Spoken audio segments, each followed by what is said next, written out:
The IRGC has made a big war win declaration after claiming it achieved missile dominance over Israeli skies during the latest phase of the conflict.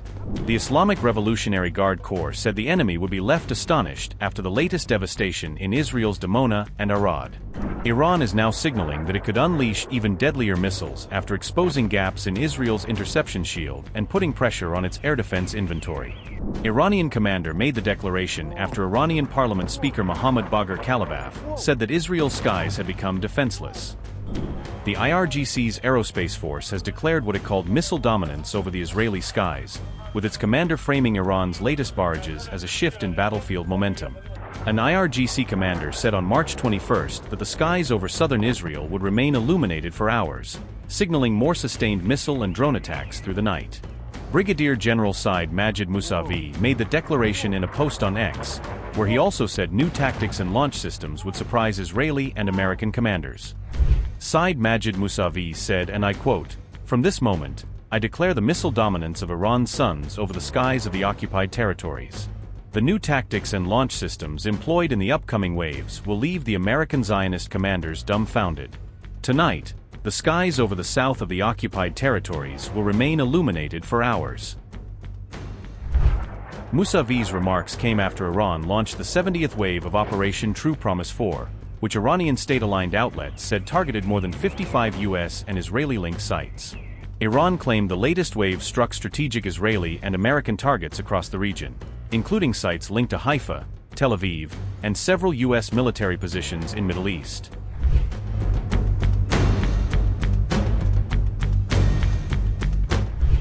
Iran launched a large missile attack on Israel on March 21, with impacts reported in multiple southern cities during successive barrages.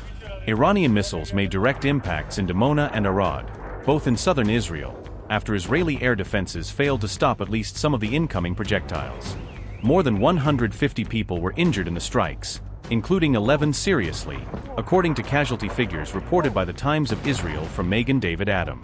A missile directly struck a building, rescue services said, with major damage reported in residential areas of Arad.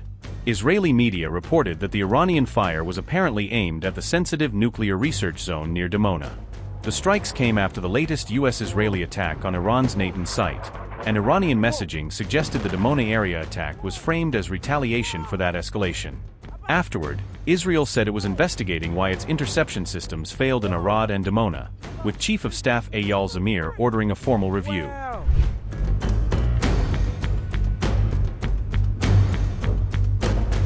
There is growing concern inside Israel that interceptor stockpiles are under strain as the war moves into its fourth week, especially after repeated mass barrages from Iran.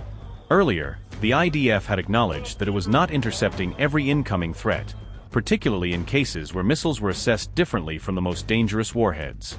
That approach was aimed at conserving interceptor missiles for more dangerous threats, reflecting the pressure on Israel's air defense inventory.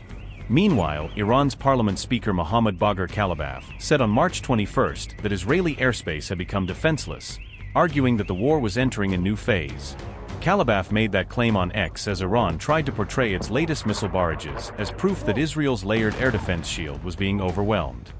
Mohammad Bagher Kalibaf said, and I quote, "If the Israeli regime fails to intercept the missiles in the highly protected Dimona area, it is operationally a sign of entering a new phase of the battle. Israel's skies are defenseless. As a result, it seems the time has come to implement the next pre-designed plans. Happy Nowruz to the Iranian nation." Separately, Israel's military leadership also warned Europe after the reported Iranian missile launch toward Diego Garcia, saying the implications could extend well beyond the Middle East. Israeli official argued that cities such as Berlin, Paris, and Rome could fall within direct Iranian range if the Diego Garcia launch reflected a real 4,000 kilometers strike capability. Iran has long maintained that it does not possess missile capabilities beyond about 2,000 kilometers, according to public statements and defense reporting. However, the reported Diego Garcia targeting attempt involved a base nearly 4,000 kilometers away, intensifying questions over whether Tehran has concealed a longer-range missile capability. Citizens of Israel, we are concluding the third week of Operation Lion's Roar. I, together with all IDF commanders, feel every day the weight of responsibility on our shoulders and the price you pay in the home front with courage and patience.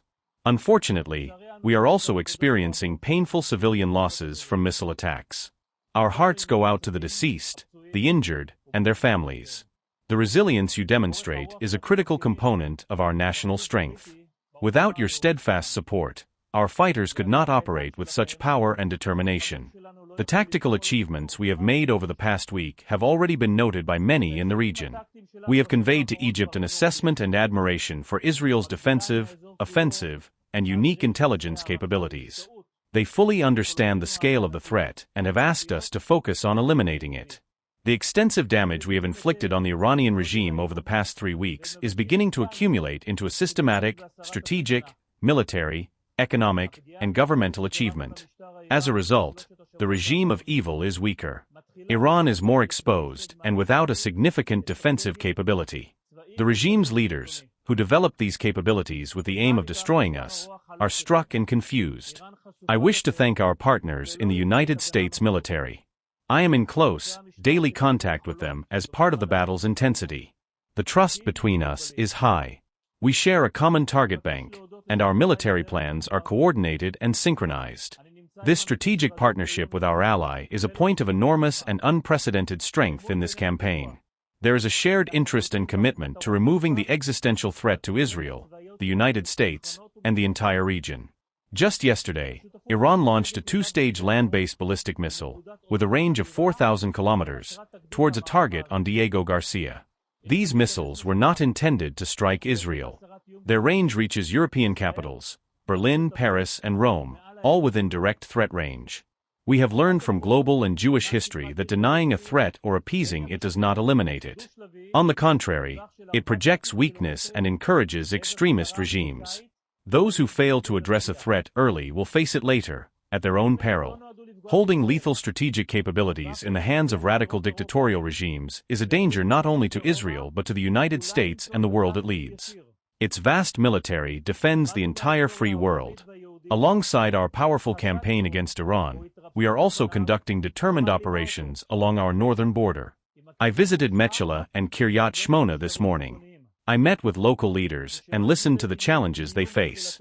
Today, I approved Northern Command's plans for continued operations. I met with division and brigade commanders. We are all determined to fundamentally change the security reality on the northern border. No more containment. There is initiative, there is aggression. Our forces will act as a shield between the enemy and the communities, and any target that poses a threat will be eliminated. Our operations in Iran are weakening Hezbollah. Hezbollah acts in service of Iran, destroying Lebanon and dragging it into war. The current campaign will advance our strategic goal of dismantling Hezbollah's arsenal. Dear citizens of Israel, we are midway through this effort, but the direction is clear. In about a week, at Passover, the Festival of Freedom, we will continue to fight for our freedom and our future. I met this week with one of our squadron commanders, returning from a mission over Iran. He told me that his mother expressed her concern and wished for the war to end. What could be more motherly than that? He replied that if she truly cares for him and his children, it is better for the campaign to continue until we complete the mission for the sake of our future and that of the generations to come.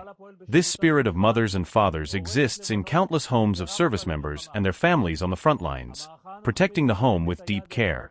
You too are heroes of Lion's Roar.